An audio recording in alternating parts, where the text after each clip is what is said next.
From the beautiful campus of Casper College, it's time to dive into the world of Casper College athletics with another episode of the Casper College Coaches Show.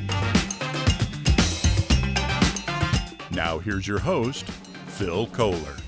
Welcome fans to the Casper College Coaches Show. I'm your host, Phil Kohler, joined as always by the head basketball coach of the Lady Thunderbirds, Dwight Gennari. Coach, we got 2 weeks of games to talk about here. Let's start back 2 weeks ago on Thursday. You guys beat Central Wyoming 115-48. Coach, before that, we talked about how good this Central Wyoming team is. They're trending in the right direction, and we weren't lying. You guys just played really, really well offensively. It was one of those games where, every shot you put up went in. Our transition was good. Our pressure was good. And to back up, yes, they are a very good team. They had a very impressive win against Eastern Wyoming on Saturday. And so they are very much improved from last year. Again, very good shooters, good drivers as well. So that was just one of those games where you really have to enjoy because they don't happen very often. You guys get 37 points in the first quarter alone. How nice was it to be back in front of the crowd? Is that, does that have something to do with it? I don't know. Maybe we set that bar a little too high at that time. But, yeah, it does. Sure. And being in your own gym and, it's – the kids were having fun and the crowd was getting into it, and they were making some great plays in transition. So it was a lot of fun. Absolutely. Shooting at your own hoop, obviously, right? Yes. You guys get a chance to do that again last Saturday against Northwest. You guys beat them 84-65. You're only up one at the end of one, but then you kind of pulled away in the middle two quarters. Talk about what that was like. Again, that's another team. There's a lot of parity in Region 9. And that's another team that, you're going to probably go toe-to-toe for 30 minutes, and you got to hope there's a 10-minute spurt in there where you can get some separation. Sure. And we were able to do that a little bit in the second quarter and then kind of maintain through the second half. They too, there's just some good teams this year and a lot of parity. Yeah, you guys are able to turn them over 29 times. So last Thursday it's the offensive side, last Saturday the defensive side. Talk about what turning the ball over means for you guys, for them. Well, a lot of it's our offense. Sure. If we can turn teams over, especially in the backcourt, we can get some quicker baskets. And there's teams that are going to handle that pressure, and we're not going to be able to rely on it all the time, so we have to be good at all phases. But it can give us a spurt. Sure. So then last Thursday, you guys head up to Gillette, first road conference game of the year. Talk about what it was like to be back in Gillette, first time with them coming back to a new program. How was the crowd up there? First of all, great. Great that they're back in the program. Tremendous facility. And what's really good about it, it's not just for our region, but there was a very good crowd for both the men's and women's game.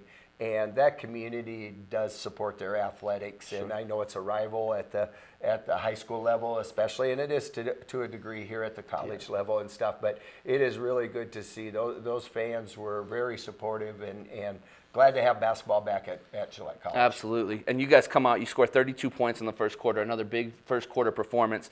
You guys end up pulling away 90-69. Andy Schisler had 6 3-point shots. Talk about her shooting stroke and how it's improved. When Andy gets going, she doesn't need much time to get her shot off, and when she's in rhythm, she can knock them down. And she had 2 or 3 of those in the first quarter, which got us off to that big lead. They started out in a zone, and we kind of shot them out of it, and that was beneficial. That's where we got our separation is in that first quarter, and then it kind of was maintained throughout the rest of the basketball game. Absolutely. And back to your initial point, Region 9's better when Gillette College is involved, right? No question. From a competitive standpoint, schedule standpoint, statewide interest, yes, very much improved. Well, then Saturday, you guys come back home. You guys get a Western Wyoming team that had kind of been up and down before Christmas. We had seen them here a couple of times in some tournaments, but they have started to get hot after Christmas break, and you guys are up a couple at halftime and end up falling to them 74-67. Talk a little bit about what happened with that one. Well, first of all, a little background on Western Wyoming. They did get off to a very slow start. They play a tough schedule. They go into Region 18 quite a bit, and they made a trip into Florida and played at Southwest Florida, I think it was, and a couple other Florida schools in there. So they really had a difficult schedule which makes them better. Even though they were not in those early November games that they were playing in our facility at Classics, you could see the ingredients were there. And we were not surprised. They did not blindside us. They're very well coached. They've got a lot of, especially on the perimeter, a lot of very skilled players. So it's they're legit. They're a good basketball team. When you talk about those players on the perimeter, they're starting 5 in the second half. They go 16 of 16 from the free throw line. They end up making 12 threes overall, and they only turn the ball over 6 times. I mean, they played arguably, I wouldn't say perfect game, but about as good as it can get. Very clean. And, you know, they were in the second half alone, they made 7 threes, which is that's quite a few. That's 21 points right there. And again, a lot of times we had end in their face, and they knocked them down. And they schemed up some good things coming off of ball screens and those kind of things and make it a little challenge. But yeah, they're a very good basketball team. Sure. And you know, they jump out to the lead now in the Region 9 standings. They're a game ahead of you guys. Obviously something that you're going to kind of keep an eye on. But you guys do have a chance to get a rematch with them here later in the season. Yeah, there's a lot of basketball left. Sure. And you know, I do think there are teams that, you know, in our region, I think Eastern's one of them. I think LCCC's one. There's several teams that on any given night can beat anybody in our region. So I don't expect anybody to go clean 12-0 in the sub-region. But, you know, if Western Wyoming keeps shooting it, they're going to have a legitimate chance to do that. But there's going to be some L's coming for teams. And although that was a setback for us to have a chance to host, it's not out of the question yet. Well, and I appreciate you talking about LCCC and Eastern Wyoming because we got those two coming up, but you didn't steal my thunder, so I appreciate that, Coach. Thank you. But hey, just real quick, Coach, talk about Adama Bajikoli. I mean, she's a gal that came in as a freshman and just kind of a Swiss Army knife for you. Does a little bit of everything. Talk about what she's brought to the table for you. Tremendous energy, tremendous athleticism. Very knowledgeable, and we kind of have her playing out of position. She's not a true point guard yet, and if she could develop those skills, I think the sky's the limit for her beyond Casper College because she has a lot of attributes that are going to be very appealing to, you know, Division I universities and stuff like that. But you know, she's a great rebounder. She can get to the rim just about any time. We've got to clean up some of the results that happen when we get to the rim, but at least she has that ability, and so it's easier to maybe pull them back and get them into under control a little bit more than to try to replicate what she has because it's hard to do that. So it's been a great addition for us. Absolutely. I'm sure you're looking to having another year of her and being able to work with her on some of those things. I think when it clicks for her and it's starting to, her second year here could be just a game changer for her because, again, you're right. I think year 2, I'm not saying, I mean, she's a big impact player for us right now, and she will be down the stretch, but I do see Adama with a great ceiling. Absolutely. Well, and we're going to get to know Adama a little bit better as we go 94 feet with Adama Bajikoli. This is 94 feet with Adama Bajikoli. AB, you nervous? A bit, yeah. All right, let's do this. So you came all the way from Spain. What are a couple things that you really miss about Spain? My family, my friends, and the food. All right, time winding down late in the basketball game. You've got one of your teammates at the free throw line. Who's the one that you feel most confident in knocking down free throws? Lutza. All right, 5 Spanish teammates on the team. What's the most common language that's spoken in the locker room? It's probably not English, is it? It's Catalan, yeah. All right, last week Logan Alvar told us that you're the best dancer on the team. Is there truth to that? Yes, it is maybe. All right, what's your favorite thing about basketball? Met new people, yeah. Your teammates probably? Yes. Yeah. All right, who is your favorite player to watch either in the NBA or WNBA? Giannis Antetokounmpo. All right, this has been 94 Feet with AB. Perfect. Welcome back, fans, to the Casper College Coaches Show. Coach, you guys, it's getting to the end of the season. You guys only have 3 home games left. It is incredible when November hits. Yeah. You know, you're dreading winter, you're dreading all kinds of things. In a blink of the eye, it's all over. It goes so darn fast, and it's kind of sad in a way to know that we only have 3 more home games. Sure. Well, let's start with the first one. You guys Thursday at home, 5:30 against LCCC, a team that comes in 9-11 overall, but 2-2 in the conference. You just talked about them as a team that could potentially be a dark horse in Region 9. Talk about what you've seen from them so far. Very much a dark horse, could be. You know, they've had some games where they probably could say they would have liked to play better, and then they have some games on film that I'm seeing as, holy cow, I don't know how this team doesn't have 16 wins. Sure. There's some great skill level in there, and it all starts with Lila Springs. 6'1", if not 6'2", legit long, very good interior. Everything not everything, but a lot runs through her, and rightfully so, because she's very good at sealing, getting high-low entries. She's good at the wing there, getting direct entries.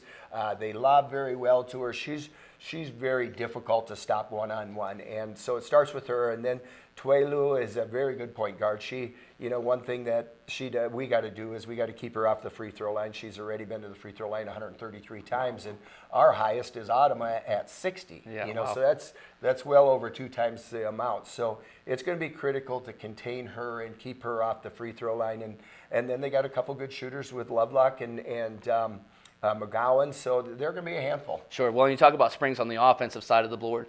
Obviously, at 18 points a game, she's doing a lot of things, but also that length on the defensive side of the floor. What can you do offensively to kind of help to take her out of the game a little bit defensively? You brought up a great point, again, doing your research, but she does affect the rim.